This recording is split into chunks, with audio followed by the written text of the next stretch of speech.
Do you want crowd reactions like this? And do you want 50% of the hardstyle community to hate you and the other 50% to love you? Good for you, because we are going to make Zaagkicks. Also, good luck with pronouncing the ch, like Zaagkicks, pretty Dutch. I know that I pronounce all these English words like 3 times in a Dutch accent. Like, this is our payback, man. We are going to make stuff like this. And it's going to be included in Hardstyle Essentials 3, which is dropping this month. And if you're watching this in the future, well, hello, future you. It's already released. Go check it out. The first thing I'm going to do is give a massive shout out to Equal2. His tutorials are linked below. They're very relevant for how to make these type of kicks. If you want more explanations, for example, take a mid-intro kick. You want to just take any sample, and it really doesn't matter. You can take a hi-hat or whatever, as shown in the Equal2 tutorial. You just want to take a part like this, 200 BPM. You don't need an attack, but we can start with an attack, and I'll show you all the details in a minute. But yeah, there's an attack. Then you just take whatever part, and you're going to loop it like this. So you make it really short. If you zoom in, you can make it short, and you loop it. The tinier it is, the higher it gets. And if I do it a little bit longer, and I start to loop this, you know. So Zaagkicks are kind of high, so let's put them in this range. Or maybe even one higher. I think one higher should work as well. So take the kick, put it in your mixer like this. And the first thing you add is a really big EQ and just boost the mids and high mids. Then you want to add a fruity fast dist, crank open the pre. And then you want to add Pro Q3. You can still use parametric EQ, but this is kind of necessary. If you want to make really good kicks, there's no way around it. You really need to have Pro Q3. It will help you out so much with making Zaagkicks. You'll still be able to make dope kicks, but the really sick nuances that also the big DJs make, like Luna Corps and Dimitri K, they're using Pro Q. You want to add a fruity wave shaper and just crank it open. Before we do that, you want to kind of boost the frequency here.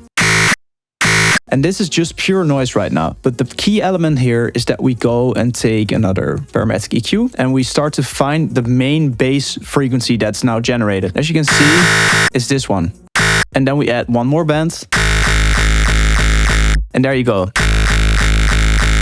That's like the first step, and this is where the Equal2 tutorial kind of stops. You know, this was a very nice beginning, and massive shout out to that style because it really works. You always just boost this frequency range, add this one, add Pro Q3 and boost this range, add a wave shaper like this and boost this up. And then the last thing he did was just take this and make a nice beginning. So you kind of make this sound, right? So what this is doing is just boosting this up, and that's it. When you're doing this, boosting this up, it's so important that you find the main bass frequency.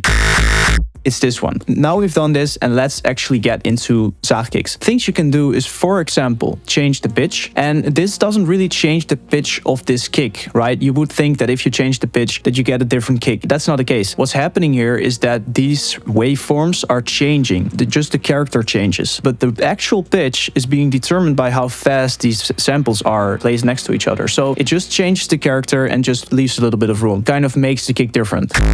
And you'll find that changing this sometimes gets you a better kick. You can change the sample. Look at this. That's epic. There's an issue here, and that is that we're working with a stereoized bass. So that's why Pro Q comes in really, really handy. You just add this one here. You take stereo placement and put it on the side, and you put it on bass cut. So that's a low cut. And then you make it like this. You hear the difference, right? It's not cutting the frequency. It's just telling you everything under 200 Hertz is going to be mono.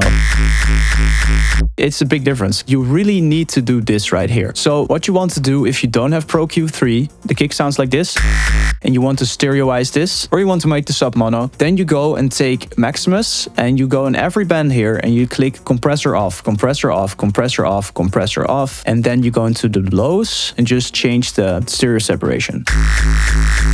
If you don't have the compressors off, it's going to totally ruin everything, because it's not going to clip properly. Yeah, it's going to compress instead of clip. So Pro Q3, and we have a pretty good kick here. What you really can do now is go back into Pro Q3 right here and change some stuff. So for example, we have one automation clip already, this one. And what I want to do is just complex it a little bit. So obviously this kick is going to be a really high frequency pitch kick, right? Like this.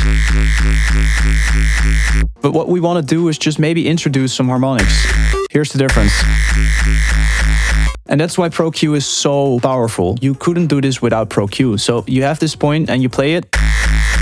And this is what the pros are doing. I guarantee you they're having massive, crazy EQs like these. So they have like 15, 20 different knobs and bells all doing different stuff. So super important that you have this one here. And now you can just go and introduce stuff. So the cool thing is what you're first going to look for is this here, this main kick. And you might consider this the final kick, but where you actually get distinctive in your sound. For example, Trespassed or Lunacorps or Dimitri K, they all have different types of Zaagkicks. And that's because they have their own style of really blending all these weird frequencies together. So you kind of need to visualize this thing that we're looking at and you're listening to right now is the main kick. If you're making a hardstyle kick, it would be like, okay, I need a punch. I need more punchy stuff in the beginning, right? No, that's what hardstyle kick is all about. This is going to be about introducing very small frequency changes pre-EQ. So as you can hear, this gets you more harmonics in the stuff in the beginning. And you can go here and down. And this is just frequency hunting. I like to call it frequency hunting, you know?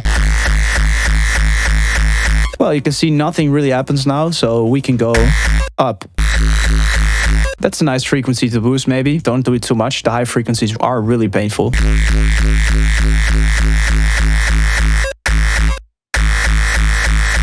Well, this is kind of getting there, and you can do this for hours on end, okay? Just remember that's an option. So what you can do is take another FabFilter Pro Q and then go to that frequency and then play around with the stereo placement. So you might want to put one to the left and one to the right. And this kind of allows the punch to maybe, you know, get in the stereo image. So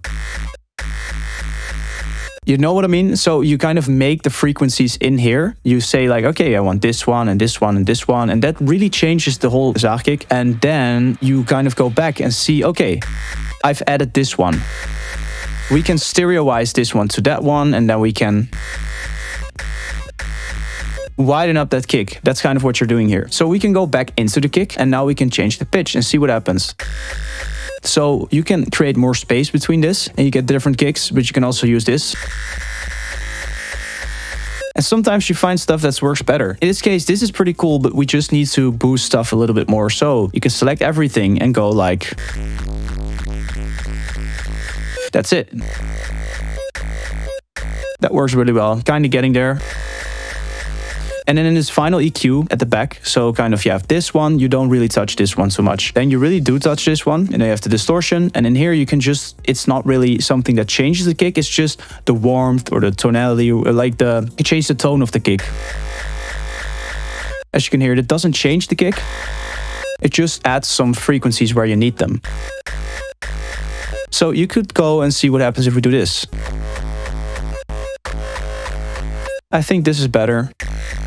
What you really need to do right now after watching this video is don't revert from the basic stuff. Just add this, go watch it again. Just, you know, add this, add the distortion, add one EQ, add this distortion, add the bass boosts, and really automate this one. Then just have the sample like this, and finally make sure the bass is mono. If you add this stuff always, I guarantee you will make good Zaagkicks. Another cool thing that you can do is instead of having this kick here, you could actually make it 100% without any attack. And what happens then is actually you get more kicks like these.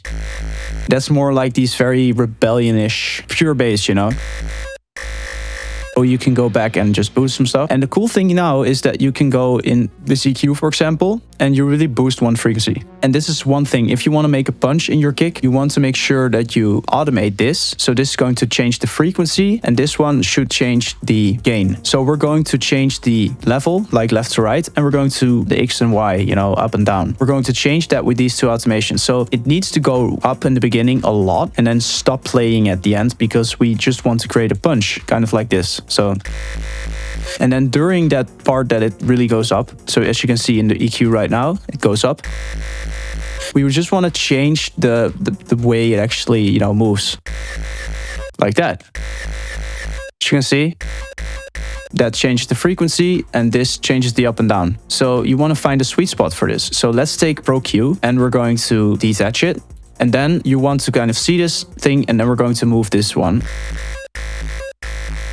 As you can hear, there are frequencies where it adds something to the punch. Like that. Now, obviously, you can just create more automation clips at this point. It's just you made the basic setup and then you go like... So I loaded up a template where we made a kick. And it sounds like that. And as you can see, different stuff. That's pretty cool. But what you can see is that everything that's colored is the things that we already had. You know, this is the basic EQ in the beginning, but I just changed frequencies. For example, if we take the final kick, this doesn't really change anything. This does change stuff. What's kind of like the key element of this FLP is just simply that I created an automation clip in the beginning to really boost the punch with this Pro Q thing, you know. That stuff is going on. It's what I showed you a while ago. Anyways, that's really going to give this punch at the beginning. And you can put different samples in between and you get different kicks. So sometimes you're lucky, you get a really good one. That's pretty cool. I really hope this video was helpful. If it was, drop a comment, leave a like, you know the drill. Thanks so much for watching and have a really nice day. Hope to see you in the next video. Bye.